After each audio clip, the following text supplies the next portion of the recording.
आज हम लोग शक्ति की पूजा करने के लिए एकत्रित हुए हैं। शक्ति का मतलब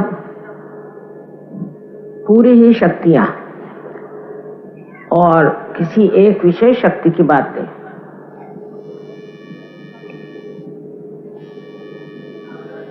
ये पूरी शक्तियां हमारे हरेक चक्र पे अलग अलग स्थान पर विराजित है और इस शक्ति के बगैर किसी भी देवता का कार्य नहीं हो सकता। जैसे आप जानते हैं कि कृष्ण की शक्ति राधा और राम की शक्ति सीता और विष्णु की लक्ष्मी। इसी प्रकार हर जगह शक्ति का सहवास देवताओं के साथ, पर देवता लोग शक्ति के बगैर कार्य नहीं कर सकते। वो शक्ति एकमात्र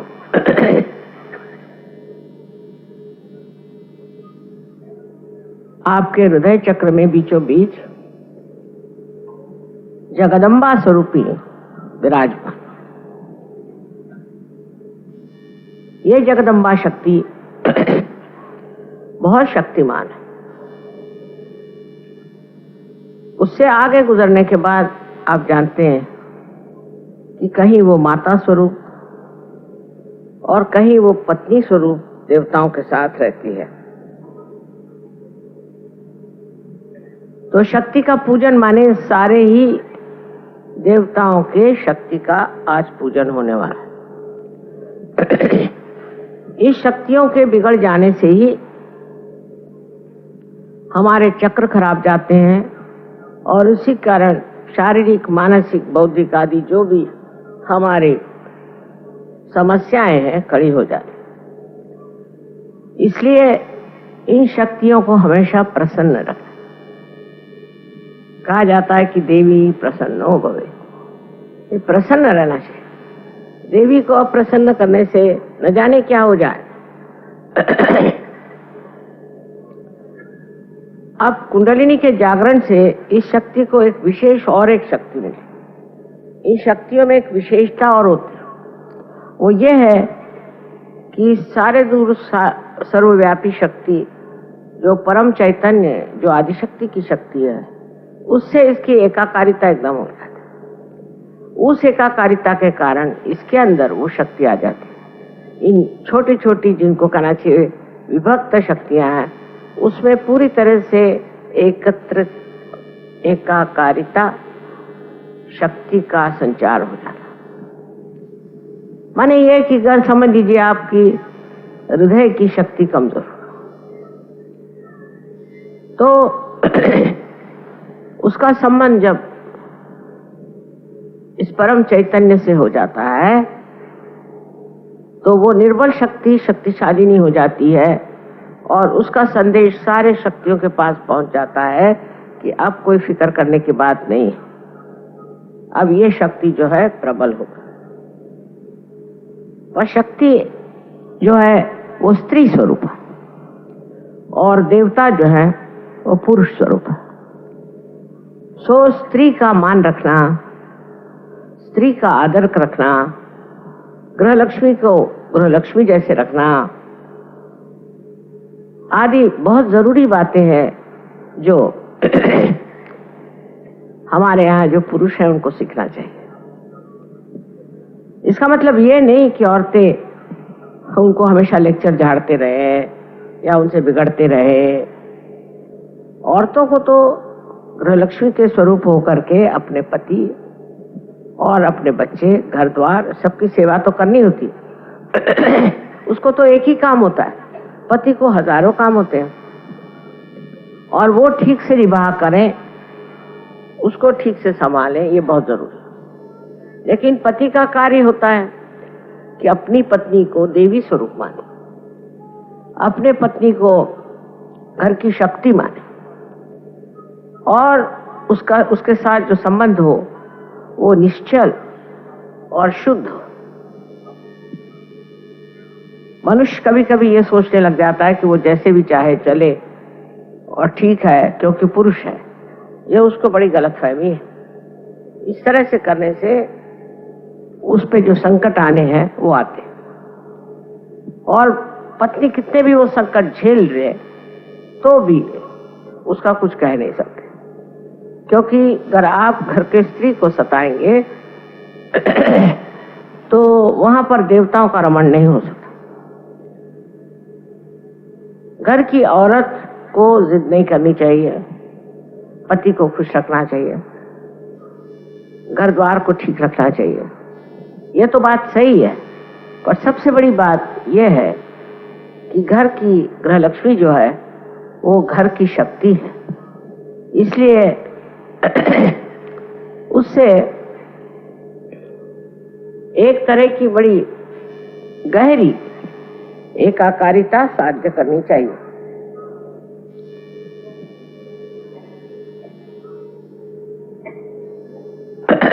जब ये बेबनाव हो जाता तो औरत भी एक तरह से समझदारी छोड़ के और नाराज हो जाती है, कभी कभी बहुत ज्यादा स्फोटक होती है, कभी झगड़ा करती है,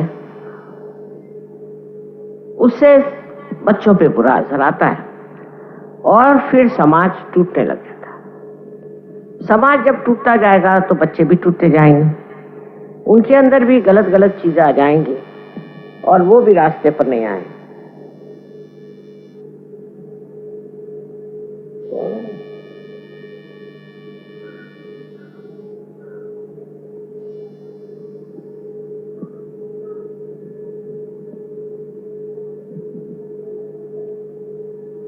मध्येच उठून जाऊ नका।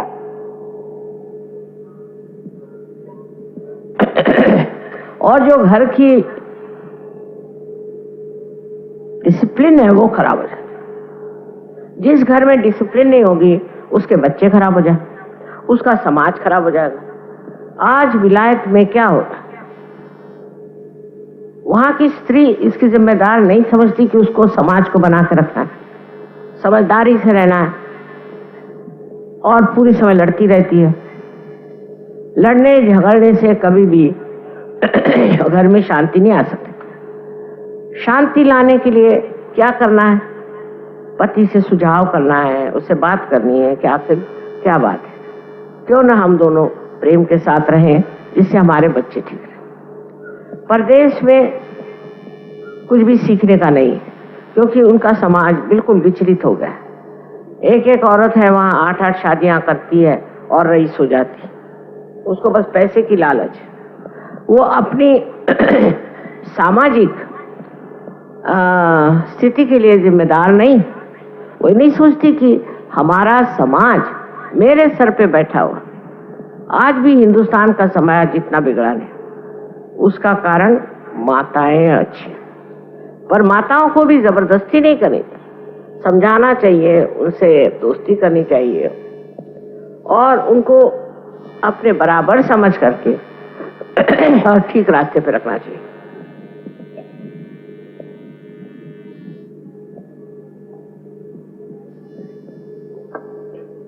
अगर हमारा समाज ठीक हो जाए तो जो दुविधाओं में हम पड़ा हुआ है, जो हमारे हम सुनते हैं कि खून की खराबी हो रही है, बॉम्ब फूट रहे हैं, फलाना हो रहा है, इस तरह का आशंकित जीवन जो हमारे ऊपर लग गया है, उसका कारण है इन लोगों की माएं।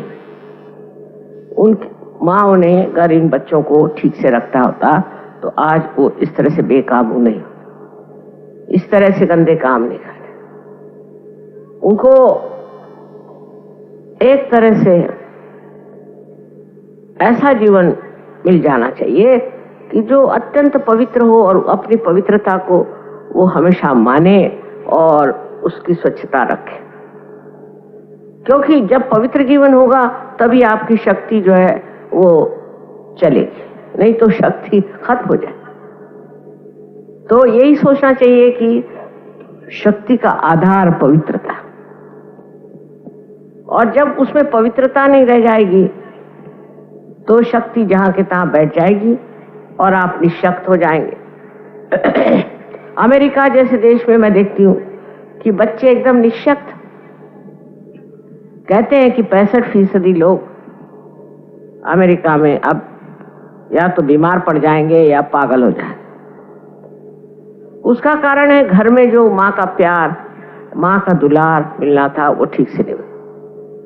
और माँ का प्यार और दुलार भी ऐसा नहीं होना चाहिए कि जिससे बच्चे खराब हो जाए। उस प्यार दुलार में एक ही विचार रहना चाहिए कि हमारा बच्चा जो है वो इस तरह का बने कि एक श्रेष्ठ नागरिक हो जाए, एक श्रेष्ठ मानव हो जाए और एक श्रेष्ठ सहयोगी हो जाए। इस दृष्टि से आप अपने बच्चों को अगर ट्रेनिंग देंगे तो अपना समाज एकदम ठीक हो सकता है। और उसके लिए ज्यादा करने की जरूरत नहीं, थोड़ी देर बच्चे अगर मेडिटेशन कर लें काम खत्म। और अगर बच्चों को आपने छूट दे दी तो न जाने, आजकल का जमाना इतना खराब है कि बच्चे कहीं से कहीं भाग सकते। इसलिए आवश्यक है कि आप जो औरतें अपने को सोचती हैं कि हम लक्ष्मी हैं, फलाना है, ठिकाना है, सबसे पहले आप समाज का आधार है। समाज की ओर पुरुष की दृष्टि नहीं होनी और होती भी नहीं, उधर औरतों की होनी चाहिए। इसलिए मैं हमेशा कहती हूँ कि सहयोग में औरतें कमजोर हैं, आदमी नहीं। इसका कारण मैं नहीं समझ पाती क्योंकि मैं एक औरत हूं। औरतों को ध्यान धारणा और सर्च के बारे में सब मालूमात होनी बहुत जरूरी, क्योंकि औरतों के ही कारण हम आज समाज को ठीक कर सकते हैं। आदमियों का तो चल ही रहा है मामला, कहीं उनका राजकारण है तो कहीं अर्थव्यवस्था है, ये है, उससे आपको कोई मतलब। आप अपने बच्चों को ठीक करिए और उसके लिए आप भी रोज ध्यान करें, आप भी आदर करें, आप भी गहरे उतरे। गहराई लिए हुए कितनी औरतें हैं, और जब कभी मिलती भी हो तो अपना ही रोना लिए बैठे रहते हैं। इसलिए मैं आज कह रही हूँ कि अगर आप शक्ति हैं तो आप शक्ति स्वरूपा होइए और उससे जो समाज का भला करना हो करिए, उससे आपके देश का, अनेक देशों का कल्याण हो सकता और देशों के सामने एक बड़ा भारी उज्जवल उदाहरण हो जाए। लोग देखकर सोचेंगे वाह क्या चीज। इस तरह का अपना देश अभी हुआ नहीं। अपने देश में अब भी इतनी खराबियां औरतों में आ गई हैं। एक तो फौरन विदेशी चीजों से बहुत जल्दी प्रभावित होना, सिनेमा उन्माद से बहुत ज्यादा प्रभावित होना और अपने को कच्चा दिखाना, जैसे कि सिनेमा की नटियां हैं वैसे बनने की कोशिश करना। मैंने अभी सोचा था एक लड़की के बारे में कि उसकी शादी करा दें, तो खबर हुई कि शीशे के सामने 3-3 घंटे बैठी रहती, तो वो फिर अपने बच्चों को कब देखेगी, अपने घर वालों को कब देखेगी। वो इतने शीशे के सामने बैठने लायक है क्या? उसकी क्या इतनी जरूरत है? और इतना भी करके क्या शक्ल निकल रही है वो भी देख लीजिए। हम तो 5 मिनट से ज्यादा शीशे के सामने नहीं बैठते, 5 वो भी काफी हो गया। और इसी प्रकार फिर बढ़ते बढ़ते लड़कियां जो है गलत रास्ते पे जाती हैं। दूसरी वो लड़कियां जो बिगड़ गई हैं, जो कॉन्वेंट की पढ़ी हुई हैं, जो इनको अंग्रेजी तबीयत जिन्होंने सीखी हुई है, वो इनको नीचा दिखाती हैं।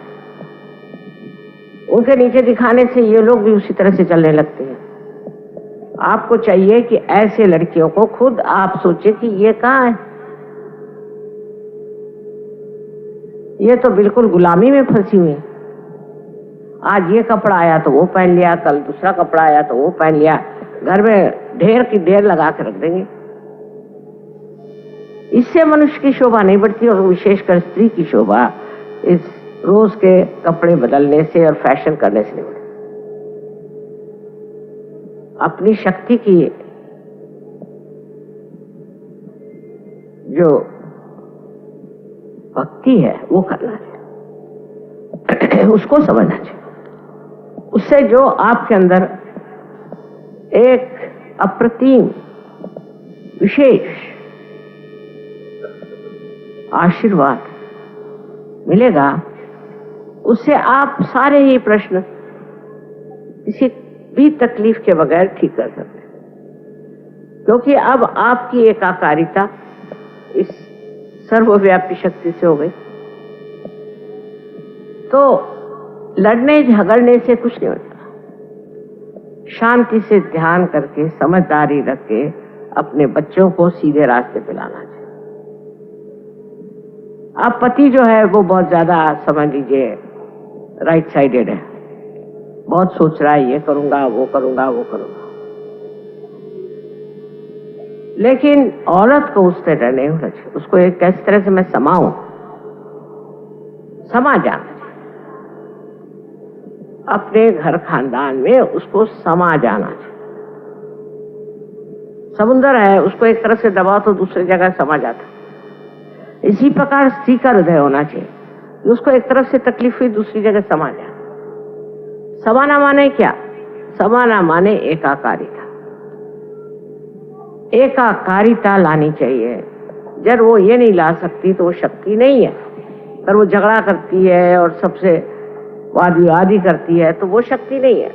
शक्ति का मतलब ही यह है कि आप सब चीज में समा सकते, सबसे ऊंचे कुछ भी हो उससे आप ऊपर उठ जाए, तभी आप शक्ति हैं। और अगर आप उससे दब गए तो आप शक्ति नहीं, आपकी शक्ति। स्त्री के बारे में हमारे देश में अनेक बातें कही गई और हम अपने भारत माता को भी, उसको भी हम एक माँ के रूप में देखते। हमारे यहाँ माँ बहुत बड़ी चीज मानी जाती है, क्योंकि वो लड़के को गलत रास्ते से बचाती है, उसको सही तरीके से बड़ा करती है, उसको वो ऐसे बहुमूल्य गुण देती है जो उसको जिंदगी भर के लिए पूरे पड़े। ऐसी हालत में आप लोगों को ये सोचना चाहिए, क्या हम अपने घर में शांति, सुख और आनंद देते हैं? घर पे पति आया और आप लड़ाई झगड़ा शुरू कर देते, क्या नहीं तो बस रंदो रंदो रंदो, इस तरह से एक अछूतापन। अगर आप घर में आनंद और प्रेम की सृष्टि करें तो आपके बच्चे ठीक से पनप जाए। उसी प्रकार पुरुषों के लिए बहुत जरूरी है कि हर समय अपनी बीवी से मजाक करना कोई बड़ी अच्छी बात नहीं। नॉर्थ इंडिया में बहुत ज्यादा है, बीवी का बड़ा मजाक करते रहे सुबह शाम। उसमें कोई बड़ी भारी बुद्धि चातुर्य नहीं है, बेकार की बात है। अपने बीवी के गुण देखिए, जरूर नहीं उसको बखानिए और उसको समझिए और उन गुणों से परिचित हो करके और उसका मान पान सब रखना चाहिए। आज मैं इसलिए बात कह रही हूं कि बहुत सी औरतें सहयोग में आई हैं, लेकिन अब भी उनमें कर्मकांड बहुत है। फलाना है, शुक्रवार, खासकर महाराष्ट्र में तो बहुत ज्यादा। आप स्वयं गुरु हो गए, आपको क्या कर्मकांड करने की जरूरत है? सो जो औरतें इस तरह कर्मकांड में फंसी हैं, उनको इसमें से बचाना है, उनको समझाना और उनको समझा के ये बताना है कि आप ही के अंदर शक्ति है और आप अपनी शक्ति से ही कार्यान्वित